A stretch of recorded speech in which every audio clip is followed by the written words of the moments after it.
Saudara, majalah Tempo mengungkap dugaan penyelewengan yang diduga dilakukan petinggi aksi cepat tanggap. Lalu berapa besar nilai pemborosan dan penyelewengan dan jenisnya? Mengapa dilakukan? Lalu bagaimana pertanggungjawabannya pada donatur dan juga masyarakat banyak setelah bertahun-tahun berdiri? Kami akan membahasnya bersama narasumber kami, yakni Direktur Pemberitaan Tempo, Budi Setiarso, bersama juga Wakil Ketua Komisi 8 DPR Aceh Hasan Syazili. Selamat malam, Mas Budi. Selamat malam. Iya, kami masih menunggu Mas Aceh Hasan Syazili. Saya ingin informasi dulu pada publik dari Mas Budi. Jadi dugaan penyelewengan apa? Karena ini bukan main-main ya, ini terkait dengan undang-undang yayasan, betul ya? Ya. Oke. Terima kasih. Jadi yang pertama sebelum masuk ke substansi ingin saya sampaikan pertama Tempo sebagai institusi pengawas begitu ya untuk melindungi kepentingan publik. Ya. Dan saya kira ini adalah tugas yang memang menjadi kewajiban kita ya di dunia pers. Gitu. Terus yang kedua, kalau kita melihat aksi cepat tanggap ACT ini kan mengelola dana yang cukup besar. Tadi juga disebutkan di laporan-laporannya ada 300 sekian miliar gitu ya. Tapi bisa juga rata-rata kalau kita yang kita tulis di majalah Tempo itu 540 miliaran dalam setahun. Ini kan satu jumlah yang cukup besar dan kita tahu ini adalah kumpulan dari hasil donasi sekian banyak orang yang mungkin ada yang jumlahnya kecil, ada yang jumlahnya besar. Tapi ini adalah kumpulan dari sekian banyak niat baik orang untuk membantu sesama, kurang lebih gitu ya. Kalau kita perhatikan memang kedermawaan orang Indonesia ini kan cukup tinggi. Ya. Ada satu riset yang menyebutkan bahwa Indonesia adalah orang yang paling dermawan begitu, karena memang mereka atau kita semua itu sangat mudah tergerak untuk membantu sesama. Nah ini saya kira ini adalah usaha Tempo untuk melindungi kepentingan masyarakat banyak, sekaligus juga untuk menjaga kepercayaan orang terhadap lembaga pengumpul donasi yang kita tahu ini sebetulnya memang fungsinya sangat besar ketika tidak semua bisa dijangkau oleh negara gitu ya dengan aparat-aparatnya. Lembaga-lembaga semacam ini tentu saja yang kredibel begitu itu bisa menjembatani, bisa menjangkau titik-titik yang tidak terjangkau oleh tangan-tangan negara. Gitu. Ya, nah, saya sudah membaca majalah Tempo yang kemudian muncul ya dari bukan hari ini sebenarnya kalau dari sisi digital dari hari Sabtu malam sudah ada. Hari Sabtu betul. Jadi saya bicara soal informasi Tempo yang kalau saya simpulkan menurut saya dari berbagai sumber diantara adalah mantan pegawai yang kecewa yang kemudian membeberkan ini semua. Saya ingin kemudian memberikan sebuah pandangan kepada masyarakat. Apa sih yang ditemukan Tempo terkait penyelewengan ini selain juga kemewahan-kemewahan yang dituliskan Tempo yang didapat dari bos-bos lembaga donasi ini? Oke. Ya itu, jadi dari saya teruskan dikit untuk menjalankan fungsinya itu kita dari sejak bulan Januari menelusuri informasi-informasi yang diterima oleh tim redaksi Tempo ya.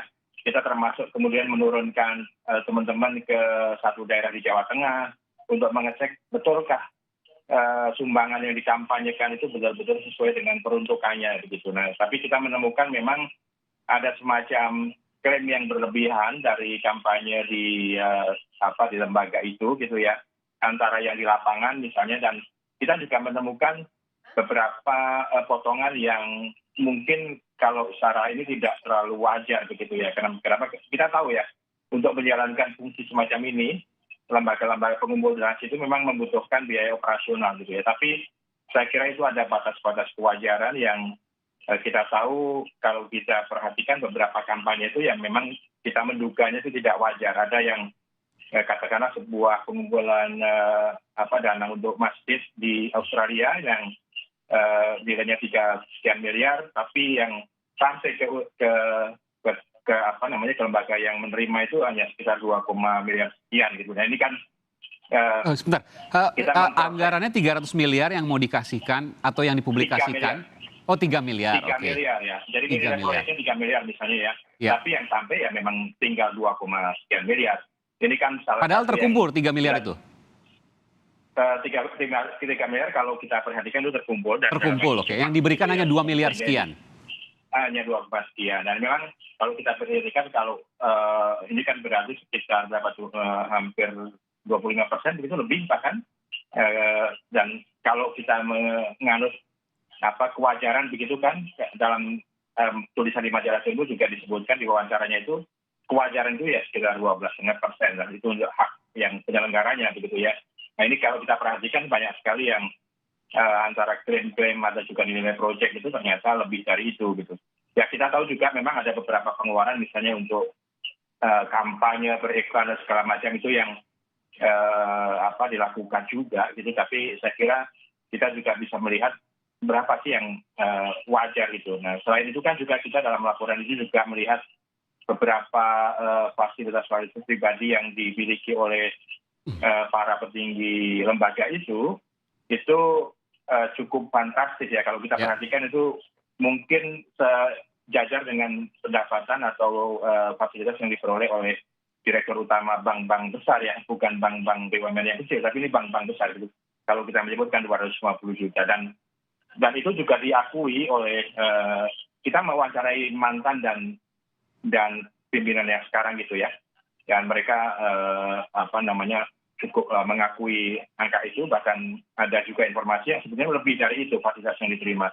Kalau kita perhatikan kan ada juga bonus-bonus ya, dalam setahun itu ada setidaknya 18 kali gitu ya yang diperoleh oleh para pimpinan. Ini yang sebetulnya tujuan akhirnya adalah bagaimana kita melindungi kepentingan publik, kita menjaga kepercayaan kepada lembaga-lembaga pengumpul donasi gitu. Nah ini yang dijalankan oleh Tempo, Iman.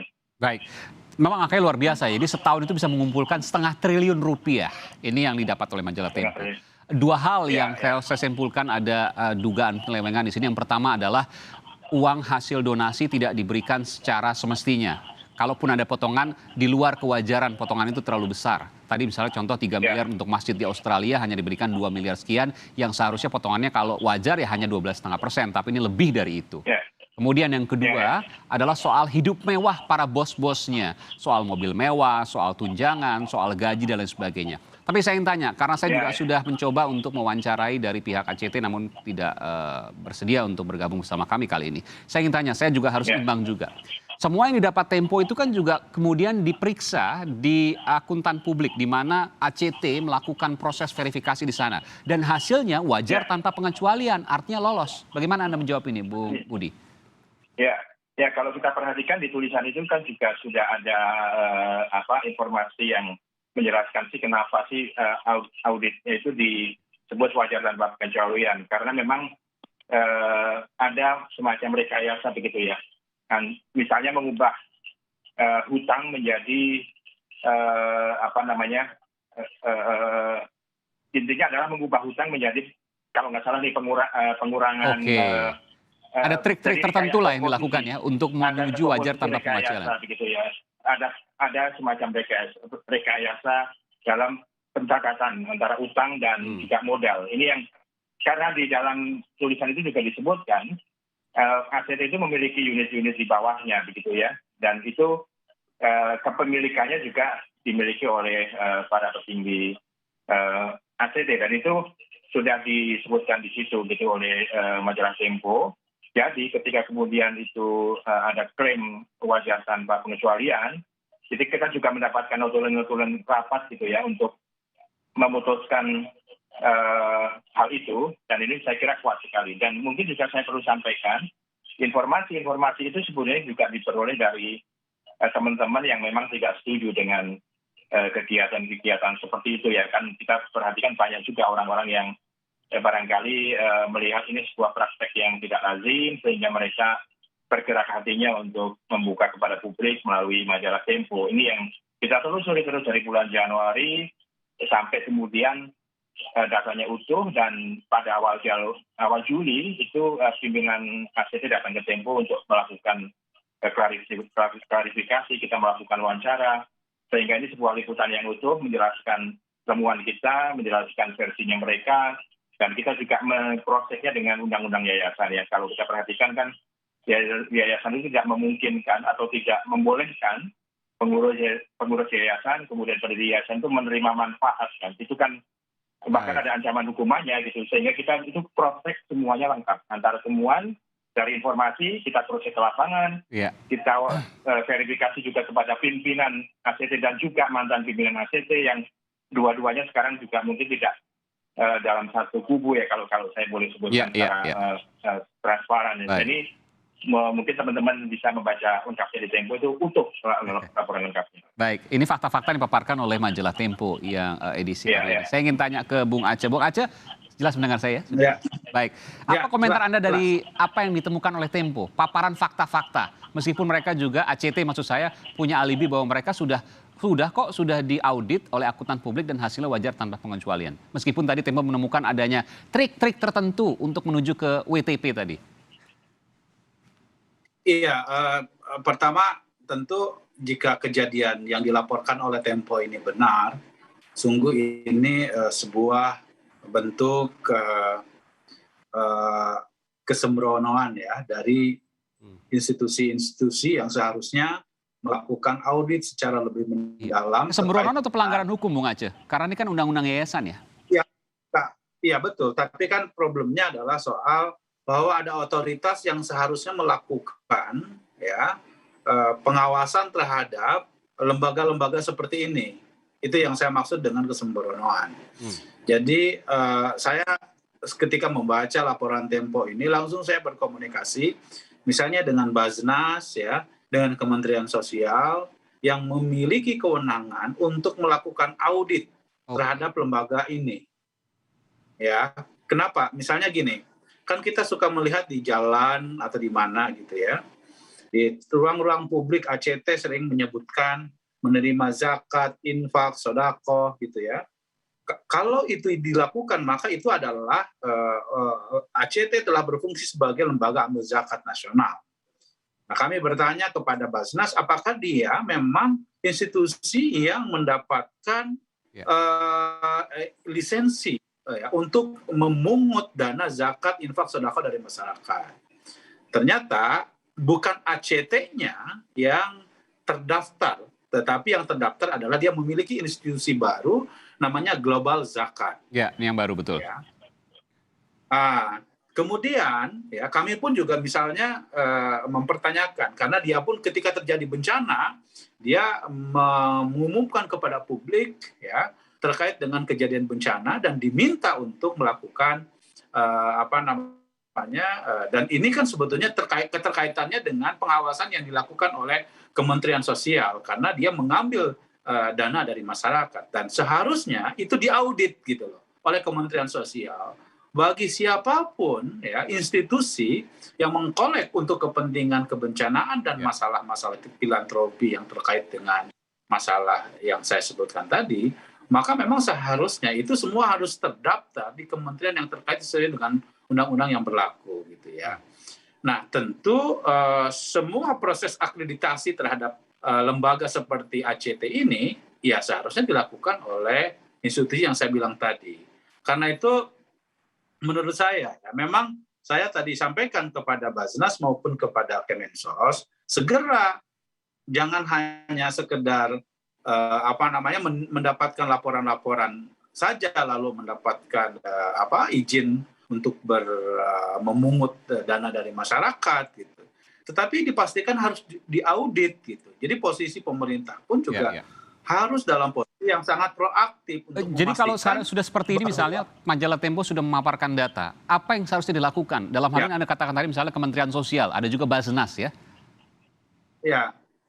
Ya menurut saya yang penting sekarang ini adalah ya mereka diminta untuk segera melaporkan secara terbuka ya penggunaan dana tersebut. Ya, misalnya berapa persen untuk kepentingan yang memang diperuntukkan operasional gitu ya. Dan bagaimana yang kita tahu bahwa di dalam aturan tentang undang-undang zakat misalnya bahwa itu kan mengacu kepada kepada hukum zakat itu sendiri bahwa seorang amil itu ya tidak boleh lebih dari misalnya 2,5%. Hal semacam ini saya kira harus disesuaikan dengan undang-undang dan hukum yang berlaku gitu.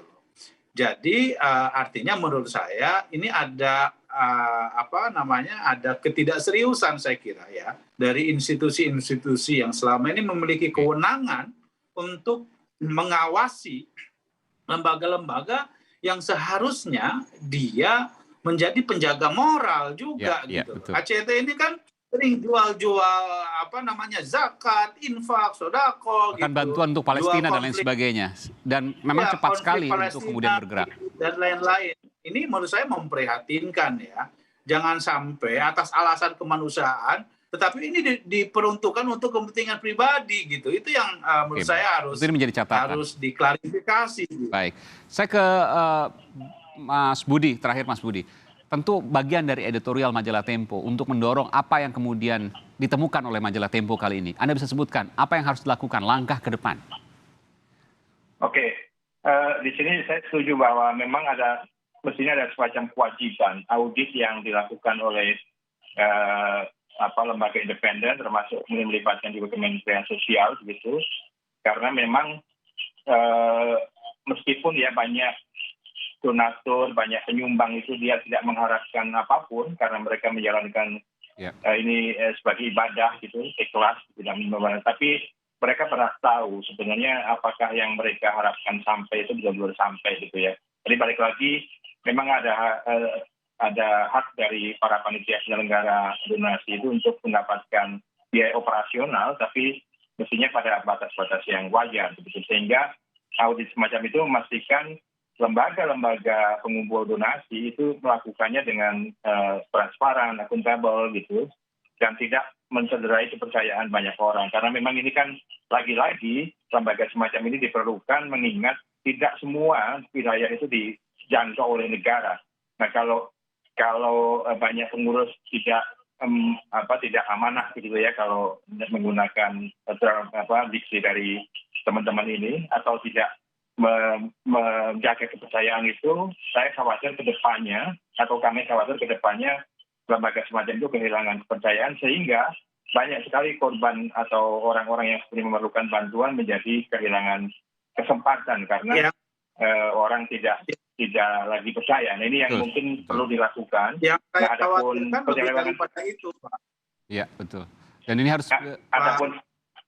harus dikembalikan lagi kepercayaannya terkait dengan apa yang kemudian harus dilakukan ACT ini adalah membuka dengan gamblang operasionalnya, bantuannya, pendapatannya sehingga mendapatkan kembali kepercayaan masyarakat. Jangan hanya karena ada kasus ACT ini lalu kemudian orang enggan untuk membantu di lembaga-lembaga lain yang kemudian jadi efek domino yang berbahaya buat kemanusiaan.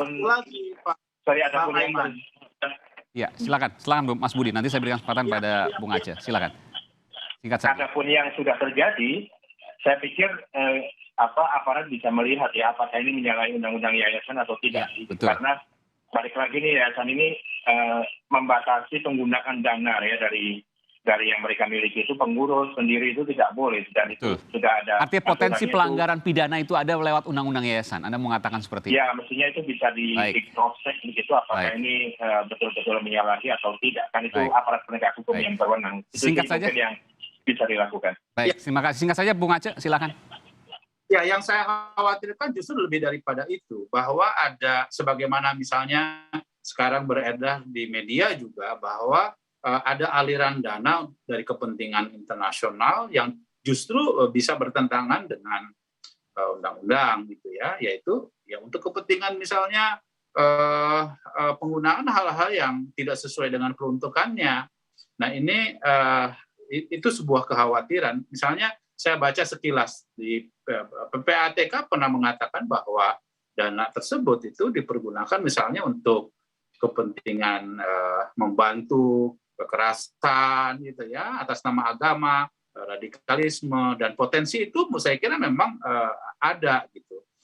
Dan karena itu saya kira ya tentu ini yang harus didalami dan saya menyampaikan bahwa sebaiknya segera penegak hukum ya saya kira untuk menelusuri terkait dengan dugaan tersebut. Baik. Ini penting agar jangan mempolitisasi sekali lagi isu-isu agama gitu untuk mengkolek dana dari masyarakat, apalagi dipergunakan untuk Baik. hal-hal yang memang dilarang. Dan ini pelajaran penting juga untuk masyarakat ketika ingin membantu, lembaganya harus betul-betul transparan, melaporkan segala pertanggungjawabannya. Dan ini menjadi sebuah kebiasaan yang positif bagi lembaga-lembaga yang menarik uang dari masyarakat, apapun itu, terkait agama ataupun tidak. Terima kasih, Bung Aceh Hasan Sazili, dari anggota DPR, Komisi 3 DPR, Komisi 8, mohon maaf, Komisi 8 DPR RI dari Partai Golkar, dan juga Mas Budi Setiarso, pemimpin redaksi Majalah Tempo. Terima kasih, selamat malam, sehat selalu.